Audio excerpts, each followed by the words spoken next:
ಸಿದ್ದರಾಮಯ್ಯನವರು ಹೇಗಿದ್ದಾರೆ, ಏನ್ ಮಾಡ್ತಾ ಇದ್ದಾರೆ? ಒಂದ್ ರೀತಿ ಸಖತ್ ಆಕ್ಟಿವ್ ಆದಂತೆ ಕಾಣಿಸ್ತಾರೆ ಮೇಲ್ನೋಟಕ್ಕೆ, ಬಟ್ ನಿಜವಾಗ್ಲೂ ಅವ್ರು ಆಕ್ಟಿವ್ ಆಗಿದ್ದಾರಾ ಅನ್ನುವಂಥ ಪ್ರಶ್ನೆ ಮೂಡ್ತಾ ಇದೆ. ಆರಾಮಾಗಿದ್ದಾರಾ ಅಂತ ಅನ್ಸುತ್ತೆ. ಯಾಕಂದ್ರೆ ರಾಜ್ಯಪಾಲರು ಪ್ರಾಸಿಕ್ಯೂಷನ್ಗೆ ಅನುಮತಿ ಕೊಟ್ಟು ಕೋರ್ಟ್ಗೆ ರಿಟ್ ಅರ್ಜಿಯನ್ನ ಸಲ್ಲಿಸಿದ್ರು. ಹಿರಿಯ ವಕೀಲರು ಅಭಿಷೇಕ್ ಮನು ಸಿಂಘ್ವಿ ಅವರು ಮುಖ್ಯಮಂತ್ರಿಗಳ ಪರವಾಗಿ ವಾದವನ್ನ ಮಂಡಿಸಿದಾಯ್ತು. ಆದ್ರೆ ಯಾವತ್ತೂ ಆದೇಶವನ್ನ ಹೊರಡಿಸಲಾಗುತ್ತೆ ಅನ್ನುವಂಥ ಡೇಟ್ ಅನ್ನ ನೀಡದೆ ಈಗ ಹೈಕೋರ್ಟ್ ನಲ್ಲಿ ಆದೇಶವನ್ನ ಕಾಯ್ದಿರಿಸಲಾಗಿದೆ. ಇದರಿಂದ ಆದೇಶ ಬರೋವರೆಗೂ ಸ್ವಲ್ಪ ರಿಲೀಫ್ ಆಗಿರಬಹುದು ಮುಖ್ಯಮಂತ್ರಿಗಳು, ಬಟ್ ಯಾವಾಗ ಆದೇಶ ಬರುತ್ತೆ ಅನ್ನುವಂಥ ಟೆನ್ಷನ್ ಸಹಜವಾಗೇ ಇರುತ್ತೆ. ಹಾಗಾದ್ರೆ ಹೇಗಿದೆ ಮುಖ್ಯಮಂತ್ರಿಗಳ ಮೂಡು? ಇದ್ರ ಬಗ್ಗೆ ಚರ್ಚೆ ಮಾಡ್ತಾ ಹೋಗೋಣ. ಇದೇ ಹೊತ್ತಿನ ವಿಶೇಷ. ಹೇಗಿದೆ ಸಿಎಂ ಮೂಡ್ ಆಫ್ ಮಧ್ಯೆ ಹೇಗಿದೆ ಮುಖ್ಯಮಂತ್ರಿ ಸಿದ್ದರಾಮಯ್ಯ ಮೂಡ್? ತೀರ್ಪು ಕಾಯ್ದಿಟ್ಟ ಹೈಕೋರ್ಟ್, ಏನೇನಿದ್ರು ಜಡ್ಜ್ಮೆಂಟ್ ಒಂದೇ ಟೆನ್ಷನ್. ಮೂಡ ಕೇಸ್ ಮುಂದೇನಾಗಬಹುದು? ಎಲ್ಲೆಡೆ ಬಿಸಿ ಬಿಸಿ ಚರ್ಚೆ. ಪ್ರಾಸಿಕ್ಯೂಷನ್ ಅನುಮತಿ ಆಧರಿಸಿ ತನಿಖೆ ಆರಂಭ ಆಗಬಹುದು. ಗವರ್ನರ್ ನಿರ್ಧಾರವನ್ನ ಹೈಕೋರ್ಟ್ ಎತ್ತಿ ಹಿಡಿದ್ರೆ ಸಿಎಂಗೆ ಸಂಕಷ್ಟ ಎದುರಾಗತ್ತೆ. ಗವರ್ನರ್ ನಿರ್ಧಾರ ಹೈಕೋರ್ಟ್ ರದ್ದುಪಡಿಸಿದ್ರೆ ಸಿಎಂಗೆ ನಿರಾಳ ಆಗತ್ತೆ. ಹಾಗಾದಲ್ಲಿ ಹಗರಣದ ಯಾವುದೇ ತನಿಖೆ ಮುಂದುವರಿಯಲ್ಲ. ತೀರ್ಪು ಏನೇ ಬಂದರೂ ಮೇಲ್ಮನವಿ ಸಲ್ಲಿಕೆಗೆ ಅವಕಾಶ ಇದೆ. ಅರ್ಜಿದಾರ ಪ್ರತಿವಾದಿಗಳಿಬ್ಬರಿಗೂ ಕೂಡ ಮೇಲ್ಮನವಿಯನ್ನ ಸಲ್ಲಿಸೋದಕ್ಕೆ ಅವಕಾಶಗಳಿದ್ದೇ ಇದೆ. ಪ್ರಾಸಿಕ್ಯೂಷನ್ ಮರುಪರಿಶೀಲಿಸೋದಕ್ಕೆ ಗವರ್ನರ್ಗೆ ಸೂಚನೆಯನ್ನ ಕೂಡ ಕೊಡಬಹುದು. ಆ ಸೂಚನೆ ಕೊಟ್ರೆ ಪ್ರಕ್ರಿಯೆ ಪುನಾರಂಭ ಆಗಬೇಕಾಗತ್ತೆ. ಎಲ್ಲ ಪ್ರೊಸೀಜರ್ಗಳು ಮೊದಲಿಂದ ಆರಂಭ ಆಗಬೇಕಾಗತ್ತೆ. ಎಲ್ಲ ದೂರನ್ನ ಪರಿಶೀಲಿಸಿ ಮತ್ತೆ ನೋಟಿಸ್ ಕೊಡಬೇಕಾಗುತ್ತೆ. ಕಾನೂನುಬದ್ಧವಾಗಿ ಅನುಮತಿನ ಅಥವಾ ತಿರಸ್ಕರಿಸಬಹುದು. ಅನುಮತಿಯನ್ನ ನೀಡಲೂಬಹುದು ಅಥವಾ ತಿರಸ್ಕರಿಸಲೂಬಹುದು. ಹಗರಣದ ವಿಚಾರಣೆ, ಆಯೋಗದ ಕಾರ್ಯ ಮುಂದುವರಿಕೆ ಇದೆಲ್ಲವೂ ಕೂಡ ನಡೆಯುತ್ತೆ. ನೋಡಿ, ಇಲ್ಲಿ ಎರಡೇ. ಹೈಕೋರ್ಟ್ ಈಗ ರಾಜ್ಯಪಾಲರ ಆದೇಶವನ್ನ ಎತ್ತಿ ಹಿಡಿದ್ರೆ ಏನು, ಎತ್ತಿ ಹಿಡಿಯಲಿಲ್ಲ ಅಂದ್ರೆ ಏನು, ಮುಂದೇನಾಗುತ್ತೆ ಅನ್ನೋದಷ್ಟೇ ಪ್ರಶ್ನೆ. ಈಗ ಸದ್ಯ ಮುಖ್ಯಮಂತ್ರಿಗಳು ಮೊದಲ ಬಾರಿಗೆ ಪ್ರತಿಕ್ರಿಯೆ ಕೊಟ್ಟಿದ್ದಾರೆ ಕೋರ್ಟ್ ವಿಚಾರವಾಗಿ. ಏನ್ ಮಾತನಾಡಿದ್ದಾರೆ ಕೇಳಿಸ್ಕೊಳ್ಳೋಣ. ನಾನು ತಪ್ಪು ಮಾಡಿಲ್ಲ, ಮಾಡೋದು ಇಲ್ಲ, ಮುಂದೆನೂ ಮಾಡಲ್ಲ. ನಾನು ಮಂತ್ರಿಯಾಗಿ 40 ವರ್ಷ ಆಯ್ತು. 40 ವರ್ಷ ಆಯ್ತು. ನಮ್ದು ಇಡೀ ಜೀವನ ತೆರೆದ ಪುಸ್ತಕ, ಇಡೀ ಜೀವನ ತೆರೆದ ಪುಸ್ತಕ.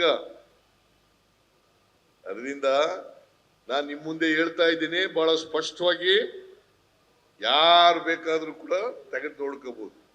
ನಾನು ತಪ್ಪು ಮಾಡಿಲ್ಲ, ಮಾಡೋದು ಇಲ್ಲ, ಮುಂದೆನೂ ಮಾಡಲ್ಲ.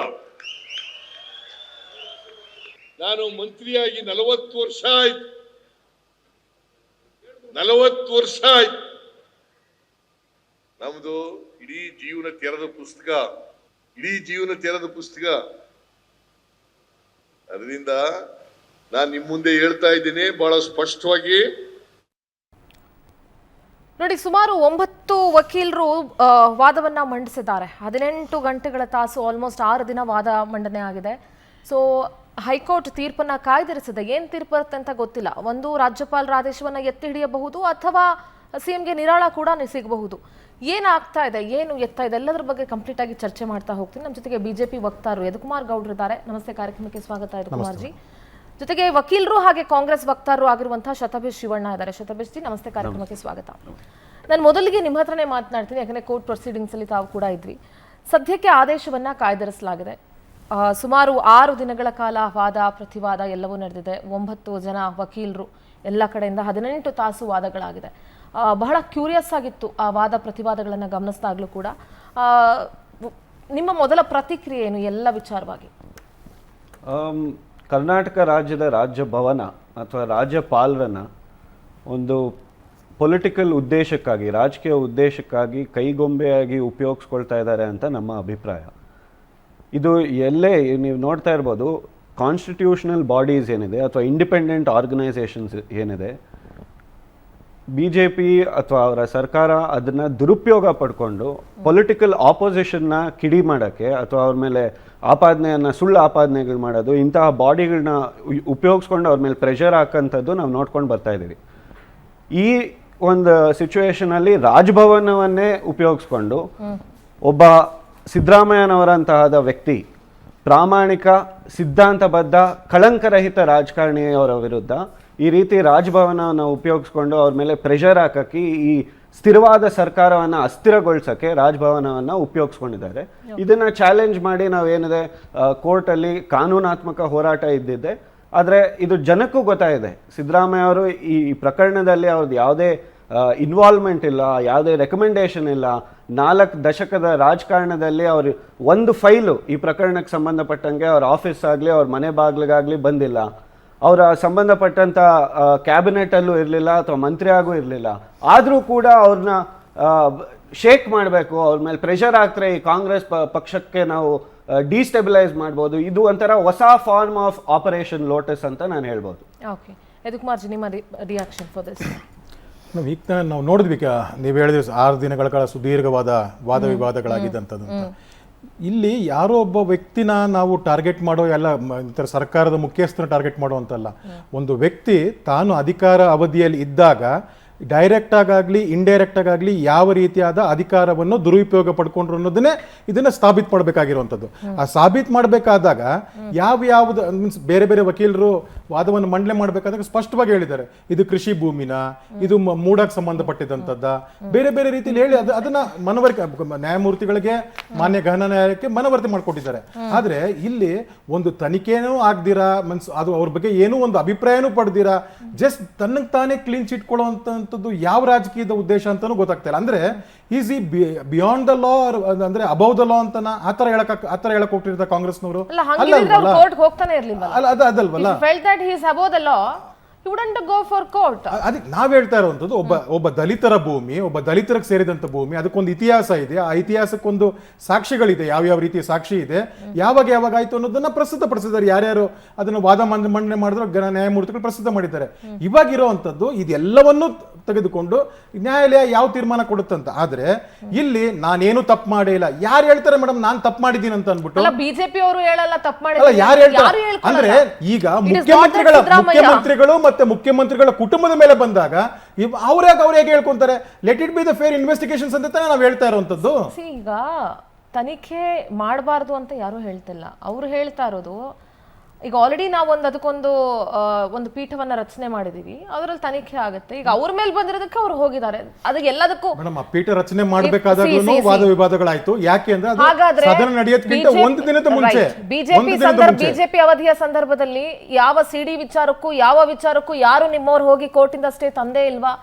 ಯಡಿಯೂರಪ್ಪನವರು ಪೋಕ್ಸೋ ಪ್ರಕರಣದಲ್ಲಿ ಕೋರ್ಟ್ ಮೆಟ್ಲೆ ಹತ್ತೇ ಇಲ್ವಾ? ಮೇಡಮ್ ಇದು ಅವ್ರು ಮಾಡಿದ್ರು ಇವ್ರು ಮಾಡಿದ್ರು ಅಂತಲ್ಲ, ನಿನ್ನ ಮೇಲೆ ತನಿಖೆ ಮಾಡಿದಾಗ ಇಲ್ಲ, ನಿನ್ನ ಮೇಲೆ ತನಿಖೆ ಅಂತ ಬಂದಾಗ ನೀನ್ ಹಿಂದಿಂದೆಲ್ಲ ತನಿಖೆ ನಾವ್ ಯಾವ್ದು ಅಡ್ಡಿಪಡಿಸಿಲ್ವಲ್ಲ, ಮಾಡಿ ಅಂತ ಹೇಳ್ತಾ ಇರೋದು. ನಮ್ಮ ವಿಷಯದಲ್ಲಿ ಅವ್ರ ವಿಷಯದಲ್ಲಿ ಹೇಳ್ತಾರೆ ಇದು ರಿವೆಂಜ್ ಆಫ್ ಪಾಲಿಟಿಕ್ಸ್ ಅಂತ. ಅವ್ರಿಲ್ಲ, ರಿವೆಂಜ್ ಅಲ್ಲ. 1.5 ವರ್ಷದಾಯ್ತು, ಅವತ್ತಿಂದ ಸೈಲೆಂಟ್ ಆಗಿದ್ರಿ, ಇವತ್ತು ಯಾಕೆ ಮಾಡ್ತಾ ಇದ್ದೀರಾ? ನಿಮ್ ಪ್ರಕಾರ 1.5 ವರ್ಷ ಸೈಲೆಂಟ್ ಆಗಿದ್ರೆ ಇವಾಗ್ಲೂ ಸೈಲೆಂಟ್ ಆಗಿ ಇರ್ಬೇಕಿತ್ತು ಅಂತ ಬೇಡ. ನಾವ್ ಹೇಳ್ತಾ ಇದೀವಿ ಯಾವುದೇ ಪ್ರಕರಣ ಆಗ್ಲಿ ಯಾವುದೇ ಆಗ್ಲಿ ನಿಷ್ಪಕ್ಷವಾದ ತನಿಖೆ ಮಾಡಬೇಕು, ಮಾಡಿ ಅಂತ ಹೇಳ್ತಾ ಇರೋಂಥದ್ದು. ಇಲ್ಲಿ ಯಾರಿಗೂ ಹಿಗ್ಗೋದಾಗ್ಲಿ ಬಗ್ಗೋದಾಗ್ಲಿ ಇದಿಲ್ಲ ಮೇಡಮ್. ಅದಲ್ಲಿ ಅವ್ರೇನ್ ಹೇಳ್ತಾ ಇದ್ದಾರೆ, ನಾನು ತಪ್ಪೇ ಮಾಡಿಲ್ಲ ಅಂತ. ಲೆಟ್ ದ ಗಣ ನ್ಯಾಯಾಲಯ ನಿರ್ಧಾರ ಮಾಡ್ಲಿ, ಅದನ್ನ ಆಮೇಲೆ ನೋಡೋಣ. ಅದಲ್ಲಿ ಮುಂದಿನ ಕೋರ್ಟ್ ಬೇರೆ, ಸುಪ್ರೀಂ ಕೋರ್ಟ್ ಇದೆ ಅದಲ್ಲಿ. That is what. ಇವಾಗ ನಿಮ್ಗೂ ಆಪ್ಷನ್ ಇದೆ, ಅವ್ರಿಗೂ ಆಪ್ಷನ್ ಇದೆ. ಹೌದು ಮೇಡಮ್. ಈಗ 17A ಬಗ್ಗೆ ಸಾಕಷ್ಟು ಡಿಸ್ಕಷನ್ ಆಗ್ತಾ ಇದೆ, ಅದ್ರ ಬಗ್ಗೆ ಏನ್ ಹೇಳ್ತೀರಿ? ನೋಡಿ, ಇವಾಗ ಹೇಳ್ತಾ ಇದ್ರು ತನಿಖೆ ಆಗ್ಲಿ ಅಂತ. ತನಿಖೆ ಆಗ್ಬೇಕು, ಆದ್ರೆ ಕಾನೂನಾತ್ಮಕವಾಗಿ ಆಗ್ಬೇಕು. 17A ಬಗ್ಗೆ ಒಳ್ಳೆ ಪ್ರಶ್ನೆಯನ್ನ ಎತ್ತಿದ್ರಿ.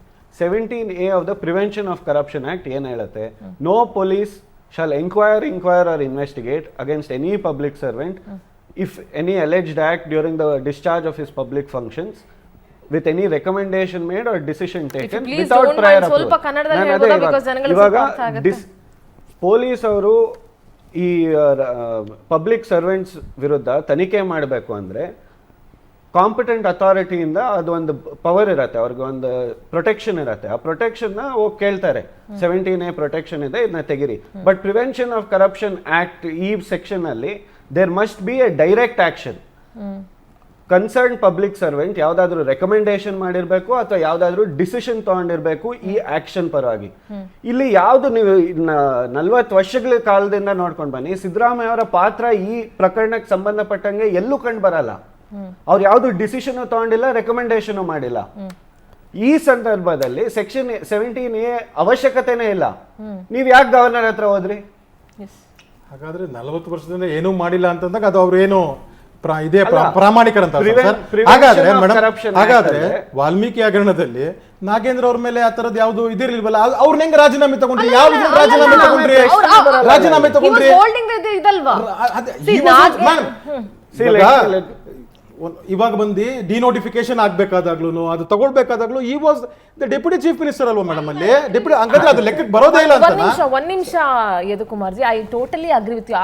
ಆಗೋ ಸಮಯದಲ್ಲಿ ಡೆಪ್ಯೂಟಿ ಸಿಎಂ ಆಗಿದ್ರು, ಅದು ಇದು ಎಲ್ಲ ಹೇಳಿ, ಬಟ್ ಕಾಕತಾಳಿ ಅಂತ ಹೇಳ್ತೀರಾ? ನೋ ನೋ ನೋ, ನಾನು ಅದನ್ನ ಹೇಳೋದೇ ಇಲ್ಲ. ಬಟ್ ಆಗಿರುವಾಗ ನೀವು ಹೇಳ್ತಾ ಇದ್ರಿ ನಾಗೇಂದ್ರ ಅವ್ರು ಯಾಕೆ ತಗೊಂಡ್ರು, ಅದ್ ತಗೊಂಡ್ರು, ಇದ್ ತಗೊಂಡ್ರು ಅನ್ನುವಾಗ, ಈ ಇದ್ರಲ್ಲಿ ಏನೋ ಒಂದು ಸಂಚಿದೆ ಅಂತ ಗೊತ್ತಾದ್ಮೇಲೆ why you people issued the site during your administration? ನಿಮ್ಮ ಸರ್ಕಾರ ಇದ್ದಾಗ ನೀವು ಸೈಟ್ ಯಾಕೆ ಕೊಟ್ರಿ? ಕೊಡಲ್ಲ ಅಂತ ಹೇಳ್ಬೇಕಾಗಿತ್ತು. ನೋಡಪ್ಪ ಇದ್ರಲ್ಲಿ ಪ್ರಾಬ್ಲಮ್ ಇದೆ, ಇದೇನೋ ಇದು ಗೋಲ್ಮಾಲ್ ನಡೀತಿದೆ, ಕೊಡಲ್ಲ ಅಂತ ಹೇಳ್ಬೋದಾಗಿತ್ತಲ್ಲ. ರಾಜೀವ್ ಅವರೇ ಇದ್ರಲ್ಲ. ನಾನು ಇನ್ನೊಂದು ಪಾಯಿಂಟ್ ಸೇರಿಸ್ತೀನಿ. ಇವಾಗ ಡಿನೋಟಿಫೈ ಆಗಿದ್ದು 1998 ಅಲ್ಲಿ. ಯಾರು ಡಿನೋಟಿಫೈ ಮಾಡಿದ್ರು, ಯಾವ ಅಧಿಕಾರಿಗಳು ಮಾಡಿದ್ರು ಗೊತ್ತಿಲ್ಲ. ಕನ್ವರ್ಷನ್ ಆಯ್ತು 2004. ಒಂದ್ ನಿಮಿಷ 2004 ಅಲ್ಲಿ ಯಾರು ಮಾಡಿದ್ರು ಮುಂದೆ ಹೋಗ್ತಾ ಇದ್ದೀನಿ. 2004 ಬರೋಣ. ಒಂದ್ ನಿಮಿಷ ಕೇಳಿ. 2004 ಬರೋಣ. ಕನ್ವರ್ಷನ್ ಆಯ್ತು. ಕನ್ವರ್ಷನ್ ಯಾರು DC ಮಾಡಿದ್ರು, ಯಾವ ತಹಸೀಲ್ದಾರ್ ಸ್ಪಾಟ್ ಇನ್ಸ್ಪೆಕ್ಷನ್ ಮಾಡಿದ್ರು, ಸ್ಪಾಟ್ ಇನ್ಸ್ಪೆಕ್ಷನ್ ರಿಪೋರ್ಟ್ಗಳು ಕೊಟ್ಟಿದ್ದಾರೆ. ರಿಪೋರ್ಟ್ ತಗೊಂಡು ಕನ್ವರ್ಷನ್ ಮಾಡಿದ್ರು ಅವರ ಅಧಿಕಾರಿಗಳು. ಆಮೇಲೆ 2004 ಅಲ್ಲಿ 2010 ಅಲ್ಲಿ ಗಿಫ್ಟ್ ಡೀಡ್ ಆಗತ್ತೆ, ಮೂಡಾ ಅಲ್ಲಿ ರೆಸಲ್ಯೂಷನ್ ಆಗತ್ತೆ, 2017, 19, 20. ಆಮೇಲೆ 50-50 ಸ್ಕೀಮ್ನ ಇಂಟ್ರೊಡ್ಯೂಸ್ ಮಾಡ್ತಾರೆ, ಅಮೆಂಡ್ಮೆಂಟ್ ಆಗತ್ತೆ. ಇದೇನು ಸುಮ್ಮನೆ ಓವರ್ ನೈಟ್ ಸಿದ್ದರಾಮಯ್ಯ ಅವರಿಗೆ ಬೆನಿಫಿಟ್ ಆಗಬೇಕು ಅಂತ ಮಾಡಿಲ್ಲ. 50-50 ಅನ್ನುವ ಸ್ಕೀಮು ಸಾರ್ವಜನಿಕರಿಗೆ, ರೈತರಿಗೆ ಬೆನಿಫಿಟ್ ಆಗಲಿ ಅಂತ ಮಾಡಿರೋದು.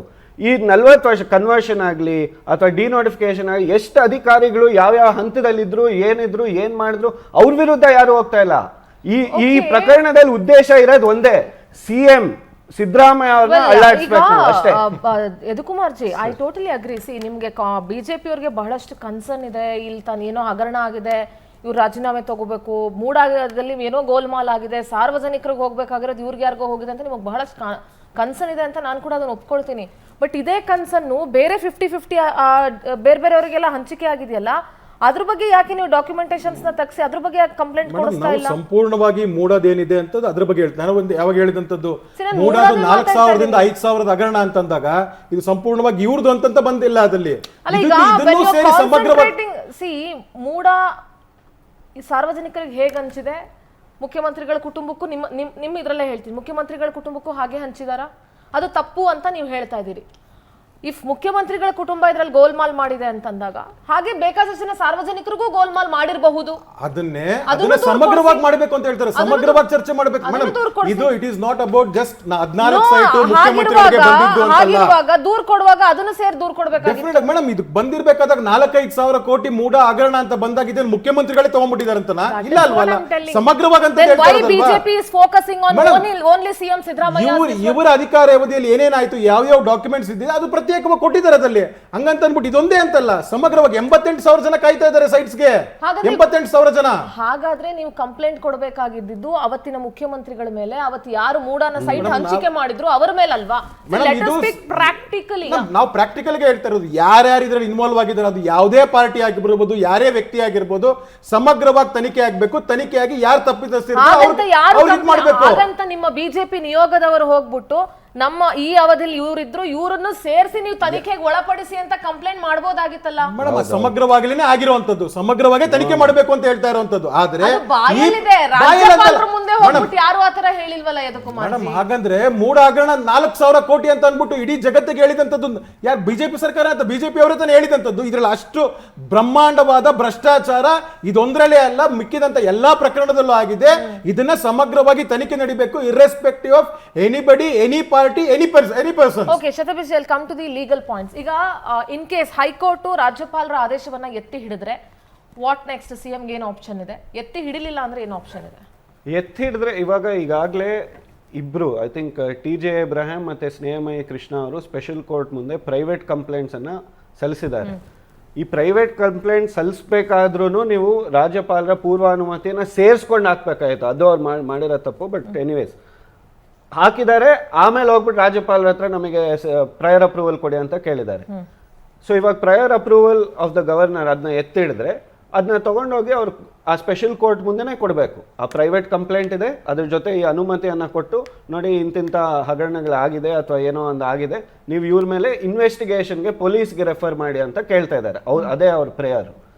ಸೊ ಅದನ್ನ ಮೊದಲು ಆ ಸ್ಪೆಷಲ್ ಕೋರ್ಟ್ ಜಡ್ಜ್ ಏನಿದ್ದಾರೆ, ಹೌದು ಇದರಲ್ಲಿ ಇಂತಿಂಥ ಒಫೆನ್ಸ್ ಕಂಡು ಬರ್ತಾ ಇದೆ ನನಗೆ, ಪೂರ್ವಾನುಮತಿ ಅಥವಾ ಗವರ್ನರ್ಸ್ ಇನ್ವಾಲ್ವ್ಮೆಂಟ್ ಇಸ್ ಮಿಯರ್ ಅಂದರೆ ಬರೀ ಪ್ರೊಸೀಜರಲ್ ಫಾರ್ಮ್ಯಾಟ್. ಬಟ್ ಅಲ್ಲಿರುವ ಜಡ್ಜ್ ಕೂಡ ಇದನ್ನ ಒಪ್ಪಬೇಕು, ಇವ್ರು ಮಾಡ್ತಾ ಇರೋ ಆರೋಪಗಳು ಆಪಾದನೆಗಳು ಅದನ್ನ ಒಪ್ಪಬೇಕು. ಪ್ರಿವೆನ್ಷನ್ ಆಫ್ ಕರಪ್ಷನ್ ಆ್ಯಕ್ಟ್ ಅಡಿಯಲ್ಲಿ ಇಂತಿಂಥ ಒಫೆನ್ಸ್ ಆಗಿದೆ, ಇವರ ಪಾತ್ರ ಈ ರೀತಿ ಇದೆ ಅಂತ ಅವ್ರು ಒಪ್ಪಿ ಆಯಿತು ನಾನು ಕಾಗ್ನಿಸೆನ್ಸ್ ತೊಗೊಳ್ತಾ ಇದ್ದೀನಿ, ಪೊಲೀಸ್ ಅವ್ರಿಗೆ ರೆಫರ್ ಮಾಡಿ ಅಥವಾ ಲೋಕಾಯುಕ್ತಗೆ ರೆಫರ್ ಮಾಡಿಬಿಟ್ಟು ಇದನ್ನ ತನಿಖೆ ಮಾಡಿ ಅಂತ ಹೇಳ್ತಾರೆ. ಇವಾಗ ಅದಾದಮೇಲೆ ಲೋಕಾಯುಕ್ತ ಅವರು FIR ರಿಜಿಸ್ಟರ್ ಮಾಡಿ ತನಿಖೆ ಮತ್ತೊಂದು ಆಗತ್ತೆ. ಬಟ್ ನಮಗಿರೋ ವಿಶ್ವಾಸ ಹೈಕೋರ್ಟಲ್ಲೇ ಈ ಪ್ರಯರ್ ಅಪ್ರೂವಲ್ ರಾಜ್ಯಪಾಲರು ಕೊಟ್ಟಿರೋದು ಏನು ತರಾತುರಿಯಾಗಿ ಕೊಟ್ಟಿದ್ದಾರೆ. ಒಬ್ಬ ಪ್ರೈವೇಟ್ ಕಂಪ್ಲೇಂಟ್ಗೆ 3 ಗಂಟೆ ಕಾಲ ಪರ್ಸ್ನಲ್ ಹಿಯರಿಂಗನ್ನು ಕೊಟ್ಟಿದ್ದಾರೆ. ಒಂದೇ ದಿನದಲ್ಲಿ 300 ಪೇಜ್ ಡಾಕ್ಯುಮೆಂಟ್ ಎಲ್ಲ ಕನ್ನಡದಲ್ಲಿದೆ. ಎಲ್ಲ ಕನ್ನಡ ಡಾಕ್ಯುಮೆಂಟ್ಸ್ ರಾಜ್ಯಪಾಲರು ಅರ್ಥ ಮಾಡಿಕೊಂಡು ಆಮೇಲೆ ಅವರು ಶೋಕಾಸ್ ನೋಟಿಸ್ ಅದೇ ರಾತ್ರಿ 10:30ಗೆ ಕೊಡ್ತಾರೆ. ಬೇರೆ ನನ್ನ ಆಫ್ ಟಾಪಿಕ್ ಬೇರೆ ಪ್ರಕರಣಕ್ಕೆ ಸಂಬಂಧಪಟ್ಟಂಗೆ ಬೇರೆ ಎಕ್ಸಾಕ್ಟ್ಲಿ ನೀವು ಡಿಸಿಷನ್ ತಗೊಳ್ಳಿ ಅಂತ ಲೋಕಾಯುಕ್ತ ಅವ್ರು ಹೋಗಿ ರಿಪೋರ್ಟ್ ಕೊಟ್ರೆ ಅಥವಾ ಸುಪ್ರೀಂ ಕೋರ್ಟ್ ರಚನೆ ಮಾಡಿರುವಂಥ SIT ಹೋಗ್ಬಿಟ್ಟು ನಾವು ಸ್ವಾಮಿ ನಮಗೆ ಸ್ಯಾಂಕ್ಷನ್ ಕೊಡಿ ಅಂತ ಕೇಳಿದ್ರೆ ಅದ್ರ ಮೇಲೆ ಏನೂ ಡಿಸಿಷನ್ ತಗೊಳ್ಳಲ್ಲ, ತುಂಬಾ ಕಾಲದ ವರ್ಷ ಇಟ್ಕೊಂಡಿರ್ತಾರೆ. ಅದಾದ ನಂತರ ನನಗೆ ಇಂಗ್ಲಿಷ್ ಟ್ರಾನ್ಸ್ಲೇಷನ್ ಮಾಡಿಕೊಡಿ ಅಂತ ಅವ್ರಿಗೆ ವಾಪಸ್ ಕ್ಲಾರಿಫಿಕೇಶನ್ ಕಳಿಸ್ತಾರೆ. ಈ ಪ್ರಕರಣದಲ್ಲಿ 300 ಪೇಜ್ಗಿಂತ ಜಾಸ್ತಿ ಇರುವಂತಹ ಕನ್ನಡ ಡಾಕ್ಯುಮೆಂಟ್ಸ್ನ ಎಲ್ಲ ಸಮಗ್ರವಾಗಿ ಅರ್ಥ ಮಾಡಿಕೊಂಡು ಹೌದು CM ಹಗರಣ ಮಾಡಿದ್ದಾರೆ ಪ್ರೈಮಾ ಫೇಸೈ, ನನಗೆ I am of the opinion that ಮುಖ್ಯಮಂತ್ರಿ ಇದರಲ್ಲಿ ಭಾಗಿ ಇದ್ದಾರೆ ಅಂತ ಶೋಕಾಸ್ ನೋಟಿಸ್ ತರಾತುರಿಯಲ್ಲಿ. ಆಮೇಲೆ ಇನ್ನೊಂದು ವಿಷಯ ಹೇಳ್ತೀನಿ, ಶಶಿಕಲಾ ಜೊಲ್ಲೆ ಅವ್ರ ವಿರುದ್ಧ ಕೂಡ ಈ ರೀತಿನೇ ಒಂದು ಅಪ್ಲಿಕೇಶನ್ ಅನ್ನ ಸಲ್ಲಿಸಿರ್ತಾರೆ. ಆ ಅಪ್ಲಿಕೇಶನ್ ಅನ್ನ ತಿರಸ್ಕರಿಸಿದ್ದಾರೆ, ನಾನು ಪ್ರಪೋಸಲ್ ಕೊಡಲ್ಲ ಇದನ್ನ ತಿರಸ್ಕರಿಸ್ತೀನಿ ಅಂತ. ಅದರಲ್ಲಿ ಡೀಟೇಲ್ಡ್ ಆರ್ಡರ್ ಇದೆ, ಆರ್ಡರ್ ಕೂಡ ನನ್ನ ಹತ್ರ ಇದೆ. ಇವಾಗ ಏನ್ ಹೇಳ್ತಾರೆ, ಸೆಕ್ಷನ್ 13 ಅಲ್ಲಿ ಡಿಮಾಂಡ್ ಅಂಡ್ ಎಕ್ಸೆಪ್ಟೆನ್ಸ್, ಯಾವ ಒಫೆನ್ಸು, ಇವ್ರ ಪಾತ್ರ ಏನು, ಯಾವ ರೀತಿ ಶಶಿಕಲಾ ಜೊಲ್ಲೆ ಅವರು ಈ ಪ್ರಕರಣದಲ್ಲಿ ಅಥವಾ ಅವ್ರ ಇನ್ವಾಲ್ವ್ಮೆಂಟ್ ಇದೆ. ಇದು ನ್ಯೂಸ್ ಚಾನೆಲ್ ಅವರೇ ಐ ಥಿಂಕ್ ಒಂದು ಸ್ಟಿಂಗ್ ಆಪರೇಷನ್ ಮಾಡಿ ಮೊಟ್ಟೆ ಹಗರಣದಲ್ಲಿ ಎಲ್ಲ ಆಯಿತು. ಅಷ್ಟು ಇನ್ಫಾರ್ಮೇಶನ್ ಇದ್ರೂ ಕೂಡ ಒಫೆನ್ಸಿಗೆ ರಿಲೇಟ್ ಮಾಡಿ ಇಲ್ಲಿ ಯಾವುದೂ ಒಫೆನ್ಸ್ ಇಲ್ಲ, ನೀವು ಹೇಳ್ತಾ ಇರೋ ಆರೋಪಕ್ಕೂ ನಡೆದಿರೋ ಕಾನೂನು ಒಫೆನ್ಸ್ಗೂ ಯಾವುದೇ ಲಿಂಕ್ ಇಲ್ಲ, ಸೊ ಇದರಲ್ಲಿ ಕೊಡೋದು ಬೇಡ ಅಂತ ಹೇಳ್ತಾರೆ. ಬಟ್ ಈ ವಿಷಯದಲ್ಲಿ ಸಿದ್ದರಾಮಯ್ಯ ಅವ್ರ ವಿಷಯದಲ್ಲಿ ಏಕಾಏಕಿ ಏನು 40 ವರ್ಷಗಳ ಕಾಲ ಏನು ಅವ್ರ ಇನ್ವಾಲ್ವ್ಮೆಂಟ್ ಇಲ್ಲದೆ ಇದ್ರೂ ಕೂಡ ನಾನು ಪ್ರಯರ್ ಅಪ್ರೂವಲ್ ಕೊಡ್ತೀನಿ ತನಿಖೆ ಆಗಲಿ ಅಂತ ಕೊಡ್ತಾರೆ. ಇದು ಯಾವ ರೀತಿ ನ್ಯಾಯ? ಸೊ ನಮ್ಮ ವಿಶ್ವಾಸ ಏನು ಅಂದರೆ ಇದು ರಾಜ್ಯಪಾಲರು ತಗೊಂಡಿರುವಂತಹ ನಡೆ ಸಂಪೂರ್ಣವಾಗಿ ಕಾನೂನು ಬಾಹಿರವಾಗಿದೆ. ಅವರ ಅಧಿಕಾರವನ್ನು ಮೀರಿ ಈ ಆದೇಶವನ್ನು ಹೊರತುಪಡಿಸಿದ್ದಾರೆ. ಹೈಕೋರ್ಟ್ ಮಟ್ಟದಲ್ಲೇ ಇದು ವಜಾ ಆಗತ್ತೆ ಅಂತ ನಮಗೆ ಸಂಪೂರ್ಣವಾಗಿ ವಿಶ್ವಾಸ ಇದೆ. ಆಗಿಲ್ಲ ಅಂದ್ರೂ ಕೂಡ ಜಸ್ಟ್ ಫಾರ್ ಆರ್ಗ್ಯುಮೆಂಟ್ ಸೇಕ್ ಅವ್ರು ಇನ್ನೂ ಸ್ಪೆಷಲ್ ಕೋರ್ಟ್ ಮುಂದೆ ಹೋಗಿ ಆ ಸ್ಪೆಷಲ್ ಕೋರ್ಟು ಡಿಸೈಡ್ ಮಾಡಬೇಕು, ಹೌದು ಇಲ್ಲಿ ಒಫೆನ್ಸ್ ನಡೆದಿಲ್ಲ ಅಂತ ಅವ್ರು ಡಿಸೈಡ್ ಮಾಡಿ ಆಮೇಲೆ ರೆಫರೆನ್ಸ್ ಆಗತ್ತೆ. ಆಮೇಲೆ ಇದರಿಂದ ಮಾನ್ಯ ಮುಖ್ಯಮಂತ್ರಿಗೆ ಯಾವುದೇ ತೊಂದರೆ ಇಲ್ಲ ಅಂತ ನನ್ನ ವೈಯಕ್ತಿಕ ಅಭಿಪ್ರಾಯ. ಅಕಸ್ಮಾತ್ ಸ್ಪೆಷಲ್ ಜಡ್ಜ್ ಕೂಡ ಇದ್ರ ಬಗ್ಗೆ ಕಾಗ್ನಿಸೆನ್ಸ್ ತೊಗೊಂಡ್ರು ಕೂಡ ನಾವು ಮತ್ತೆ ಹೈಕೋರ್ಟ್ ಮೊರೆ ಹತ್ತಿ ನೋಡಿ ಒಫೆನ್ಸ್ ಇಲ್ಲ, ನಾವು every day we go 482 petitions ಹೋಗ್ತೀವಿ, ಇವ್ರ ಪಾತ್ರ ಯಾವುದೂ ಇಲ್ಲ ಅಂತ ವಿ ಕೆನ್ ಸ್ಟಿಲ್ ಗೋ. ಕಾನೂನಾತ್ಮಕ ಹೋರಾಟ ಇದ್ದಿದ್ದೆ. ಬಟ್ ಬಾಟಮ್ ಲೈನ್ ಎಲ್ಲಿವರೆಗೂ ಕೂಡ ಮುಖ್ಯಮಂತ್ರಿಗಳಿಗೆ ಹೋರಾಡೋದಕ್ಕೆ ಅವಕಾಶ ಇದೆ. ಎಲ್ಲಿಗೆ ಇವಾಗ ನಮ್ಮ ಪ್ರಜಾಪ್ರಭುತ್ವದ ವ್ಯವಸ್ಥೆಯಲ್ಲಿ ಮತ್ತು ಸಂವಿಧಾನಿಕವಾಗಿ ಸುಪ್ರೀಂ ಕೋರ್ಟ್ವರೆಗೂ ಹೋಗೋಂಥ ಅವಕಾಶ ಇದೆ. ನಾವು ಹೋಗ್ತೀವಿ, ಎಕ್ಸಾಸ್ಟ್ ಮಾಡ್ತಾರೆ ಈ ಎಲ್ಲ ಆಪರ್ಚುನಿಟೀಸ್ ಕೂಡ. ಬಟ್ ಅವ್ರು ವೈಯಕ್ತಿಕವಾಗಿ ಏನು ನಿಲುವು ತಗೊಳ್ತಾರೆ, ರಾಜಕೀಯವಾಗಿ ಪೊಲಿಟಿಕಲ್ ಆಪೋಸಿಷನ್ ಇದನ್ನ ಹೆಂಗ್ ದುರುಪಯೋಗ ಮಾಡ್ಕೊಳ್ತಾರೆ. ಒಂದ್ ಕಡೆ ಮುಖ್ಯಮಂತ್ರಿಗಳು, ಒಂದ್ ಕಡೆ ಪೊಲಿಟಿಕಲ್ ಫೈಟ್, ಇನ್ನೊಂದ್ ಕಡೆ ಲೀಗಲ್ ಫೈಟ್, ಎರಡು ಕೂಡ ಅವರು ಲೀಗಲ್ ಫೈಟ್ ಅದ್ರ ಪಾಡಿಗೆ ಅದು ಆಗ್ತಾನೆ ಇರತ್ತೆ. ಬಟ್ ಪೊಲಿಟಿಕಲಿನೇ ಈ ಎಲ್ಲ ಡ್ರಾಮಾ ಅಥವಾ ಹೈ ಡ್ರಾಮಾ ನಡೆಯೋದು, ನೀವು ಆಪಾದನೆ ಟೀಕೆ ಟಿಪ್ಪಣಿಗಳು ಇದರಿಂದ ಇದೆಲ್ಲ ನಡೀತಾ ಇದೆ. ಬಟ್ ಈ ಪ್ರಕರಣಕ್ಕೆ ಸಂಬಂಧಪಟ್ಟಂತೆ ಎಲ್ಲ ಆರೋಪಗಳು ಮಾನ್ಯ ಮುಖ್ಯಮಂತ್ರಿಗಳ ವಿರುದ್ಧ ಹಾಸ್ಯಾಸ್ಪದವಾದಂಥ ಆರೋಪಗಳು. ಇದು ಜನರ ನ್ಯಾಯಾಲಯದಲ್ಲೂ ಎಲ್ಲರೂ ತಿಳ್ಕೊಂಡಿದ್ದಾರೆ ಮತ್ತು ಸಾರ್ವಜನಿಕರಿಗೂ ಇದು ಅರ್ಥ ಆಗಿದೆ ಅಂತ ನಾನು ಭಾವಿಸ್ತೇನೆ. ಇದು ಅವ್ರು ಹೇಳ್ತಾರೆ ಹಾಸ್ಯಾಸ್ಪದ ಅಂತ ಅಷ್ಟು ಲಘುವಾಗಿ ಹೇಳಕ್ ಹೋಗ್ಬೇಡಿ ಸರ್. ಅದಲ್ಲಿ ಆರೋಪ ಅಂತಲ್ಲ, ಜನರಿಗೂ ಅರ್ಥ ಆಗಿದೆ. ಅದಲ್ಲಿ ಭೂಮಿನೇ ಇಲ್ಲದೆ ಇರೋದು, ಬರೀ ಕಾಗದದ ಮೇಲೆ ಭೂಮಿ ಇರುವಂತದನ್ನ ಇಷ್ಟು ವರ್ಷ ಯಾವ ರೀತಿ ತಳ್ಕೊಂಬಂದ್ರಿ, ಅದಕ್ಕೆ ಪರಿಹಾರ ಕೊಟ್ಟಿರುವಂಥದ್ದನ್ನ 63 ಕೋಟಿಗೂ ಇದು ಮಾಡಬೇಕು ಅನ್ನೋದು ಇದೆಲ್ಲ ಹಾಸ್ಯಾಸ್ಪದ ಅಂತ ತೀರ್ಮಾನ ಆಗುತ್ತೆ ಸರ್. ಅದಲ್ಲಿ ಅಷ್ಟೊಂದು ಲಘುವಾಗಿ ತಗೊಂಬೇಡಿ. ಅದಲ್ಲಿ ಒಂದು ಅಂದ್ರೆ ಯಾರ ಮಾಲೀಕತ್ವದಕ್ಕೆ ಅವನ ಮಾಲೀಕದ ಒಡೆಯನೇ ಅಲ್ವೋ ಅವನಿಂದ ಜಮೀನು ತಗೊಂಡಿದ್ದಂಥದ್ದು ಇತಿಹಾಸ ಮೇಡಮ್ ಪುನರಾವರ್ತನೆ ಏನ್ ನ್ಯಾಯಾಲಯದಲ್ಲಿ ನಡೀತೋ ನಾವು ಇಲ್ಲಿ ಚರ್ಚೆ ಮಾಡೋದು ಬೇಡ. ಆದ್ರೆ ಒಂದು ಹೇಳುವಂಥದ್ದು ಅದು ನಡೆದಿರುವಂತದ್ದನ್ನ ತಾವು ನೋಡಿರ್ತೀರಾ, ನಾವು ಗಮನಿಸಿರ್ತೀರಾ. ನಂದು ಒಂದೇ simple question Yadu Kumar G, I totally agri your arguments ಎಲ್ಲಾನು ನಾನು ಓಕೆ, ಬಿಕಾಸ್ ನೀವು ಆರ್ಗ್ಯೂ ಮಾಡಲೇಬೇಕು ಅಂಡ್ ನೀವು ನಿಮ್ಮ ಪಕ್ಷವನ್ನ ಸಮರ್ಥ. ನಂದು ಒಂದೇ ಸಿಂಪಲ್ ಕ್ವಶನ್, ಸೈಟ್ ಯಾಕೆ ಕೊಟ್ರಿ? ಕೊಡಬಾರ್ದಿತ್ತು ಅವಾಗ್ಲೇ ಅದನ್ನ. ಈಗ ಇದ್ರ ಬಗ್ಗೆ ಇಷ್ಟೊಂದು ಯಾರಿಗೆ ಆಗ್ಲಿ ಅಲ್ವಾ ಯದು ಕುಮಾರ್ ಜಿ, ಹಂಗ ಅನ್ಸುತ್ತೆ. Because being a common person ನನಗೆ ಏನ್ ಅನ್ಸುತ್ತೆ, ಆಯ್ತಪ್ಪ ಸಿದ್ದರಾಮಯ್ಯನವ್ರು ಹಗರಣ ಮಾಡಿದ್ದಾರೆ ಅಂತಾನೆ ಇಟ್ಕೊಳ್ಳಿ, ಅವ್ರ ಕುಟುಂಬ ಸೈಟ್ ತಗೊಂಡಿದ್ದಾರೆ ಅಂತಾನೆ ಇಟ್ಕೊಳ್ಳಿ, ಫಾರ್ ಅ ಟೈಮ್ ಬೀಯಿಂಗ್ ಕೊಟ್ಟೋರು ಯಾರು? ಯಾರೇ ಬೇಡ ಅಂತಾರೆ ಅಂದ್ರೆ ಬಿಜೆಪಿ ಯಾರು ತಗೊಂಡಿಲ್ವಾ? The case was not built overnight. ಏನೋ ಅವ್ರು ಕೊಟ್ಟಿದ್ದೀನ ಅಂತಲ್ಲ, it stands from the day when it was purchased ಅಂತ ಹೇಳುವಂತ ಡಾಕ್ಯುಮೆಂಟ್ಸ್ ಸ್ಟಾರ್ಟ್ ಆಗುತ್ತೆ.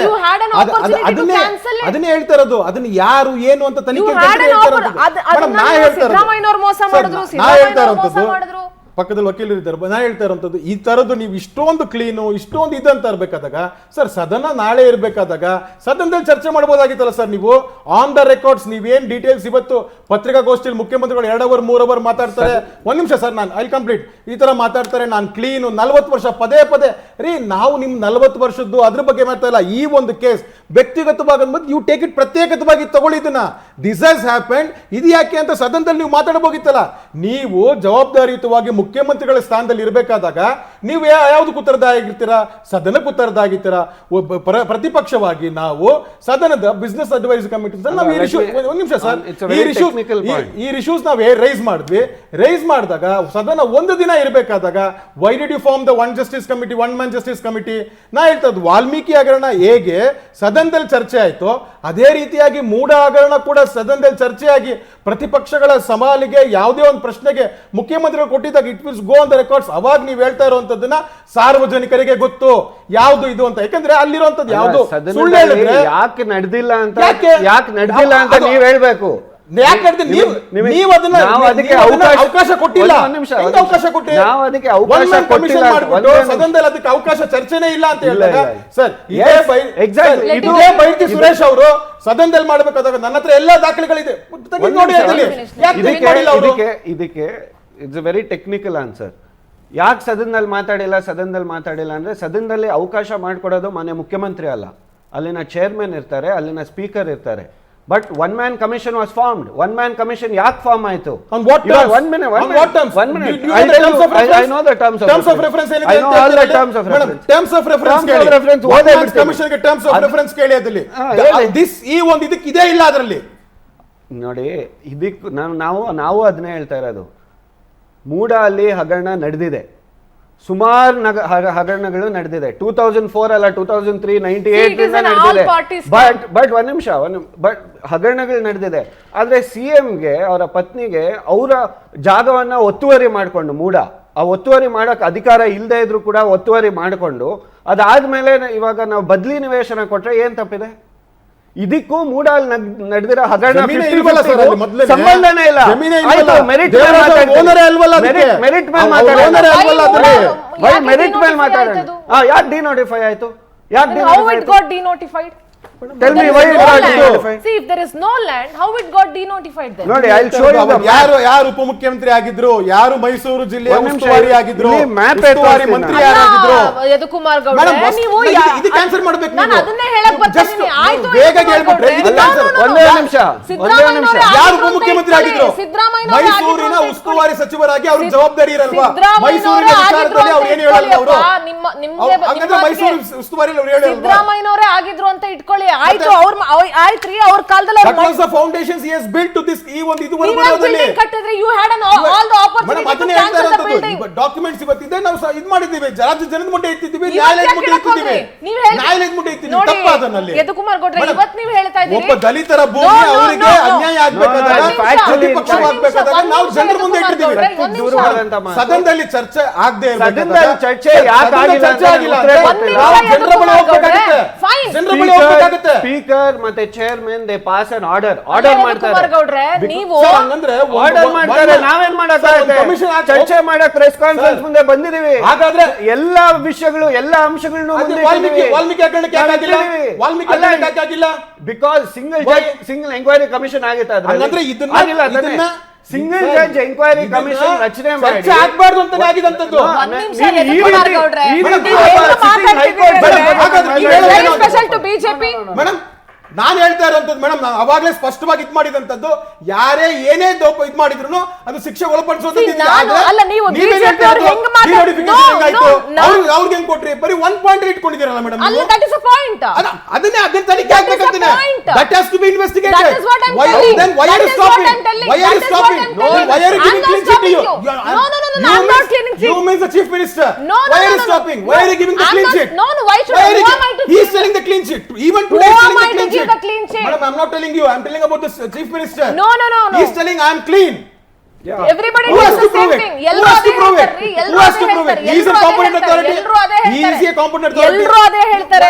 ಇದು ಕುಮಾರ್ ಗೌಡ್ರೆ, ಯಾಕೆ ಯಾವ ರಾಜಕೀಯ ಮೇಡಮ್ ನಾವು ಕೇಳ್ತಾ ಇರೋದು ನೀವು ಎಷ್ಟು ಸಿಂಪಲ್ ಆಗಿ ಕೇಳ್ತಾ ಇದೀರೋ ನಾವು ಅಷ್ಟೇ ಸಿಂಪಲ್ ಆಗಿ ಹೇಳ್ತಾ ಇದೀವಿ. Let it B fair and free investigation, independent ಆಗಿ, ಇಂಪಾರ್ಷಿಯಲ್ ಆಗಿ. Why do you fear? ಯಾಕೆ ಹೆದರಿಕೆ? ಕಾಂಗ್ರೆಸ್ ನವರಿಗೆ ಯಾಕೆ ಹೆದರಿಕೆ? ಕಾಂಗ್ರೆಸ್ ಅವರಿಗೆ ಯಾಕೆ ಹೆದರಿಕೆ? ಯಾವ ರಾಜಕಾರಣಿಗಳು ಕ್ಲೀನ್ ಹ್ಯಾಂಡ್ ಅಲ್ಲ. ತನಿಖೆ ಆಗ್ಬಾರ್ದು ಅಂತ ಯಾರು ಹೇಳ್ತಾರೆ? ಆಗ್ಬಾರ್ದು ಅಂತ ಇಷ್ಟೊಂದೆಲ್ಲ ಮಾತಾಡ್ತಿದ್ದೀರಾ? ಆಗ್ಬಾರ್ದು ಅಂತ ಯಾರು ಹೇಳ್ತಾರೆ? ತನಿಖೆ ಆಗ್ಲಿ. ಒಬ್ಬ ಕಾಮನ್ ಮ್ಯಾನ್ ಇವಾಗ ಸರ್ ಇಷ್ಟು ಮಾತಾಡಿದ್ರ ನಮ್ಗೊಂಚೂರು ಅವಕಾಶ ಕೊಡಿ. ಇಲ್ಲ ಸರ್, ನಾವು ಹೇಳಿದ್ದಕ್ಕೆ ಅವ್ರು ಕೇಳಿದ್ ನಮಗೆ.